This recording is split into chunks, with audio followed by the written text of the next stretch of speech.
Ang aking sinaing na tulingan, oh. Ang tinik niya ay parang sardinas. Sobrang bango kaya, napapakain talaga ako. Pero titiisin ko muna, hindi kumain sa ngayon. Baon ko for tomorrow. Para sa trabaho ko. Ito ngayon, pinapakuluan ko yung iba para lagyan ko ng talong. Wala po yan water. Clean po yan na suka. Ang aking dekorente, Bali, ang pagsaing po ng ganyan na sinaing na tulingan para malambot pati ang tinik niya. Pakuluan po ninyo sila ng hanggang 3 oras mahigit. Pero actually, 4 na oras talaga mahigit ang pakulo niyan para lumambot. Pwede na ang 4 na oras, pero dahan-dahan lang kasi di kuryente kami. Ito, nasa maximum nito hanggang 5. Pinakamataas. So, number 2 lang naman kanina. 4 na oras habang nagbibake ako sa aking babaunin na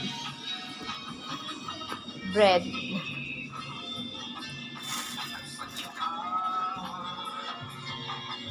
Ang aking bread para bukas. Ito po, nakalagay na siya. So, napakasarap.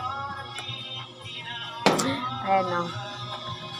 So, 2 ang ginawa ko. Hindi ko na pinakita pa anong gawin kasi busy. Ang ingredients po ng ating ito, o kaya ang kulay niya is ang ganda. Ano po siya? Siling dilaw. Ay, sorry. Luyang dilaw pala. Luyang dilaw, luyang pampaksiw, suka. Kasi yan 2 kilo tong, kulang-kulang 2 kilo itong aking yung paumbong na suka, isang 1.5 po. Yan. Tapos, asin. At saka yung yung laurel, lagyan nyo. Lagyan nyo ng isang kutsarang butter. Para yan po, sama-samahin. Tapos paminta. Kunti lang po, mag-add lang kayo ng kunting magic.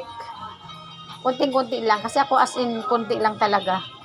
Sprinkle lang. Dahil 2 kilo halos to So, yun po.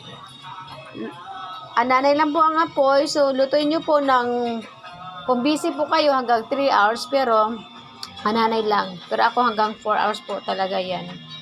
Para masarap na masarap. Goodbye. Sana may natutunan kayo sa aking sekreto na parang sardinas na paksiw.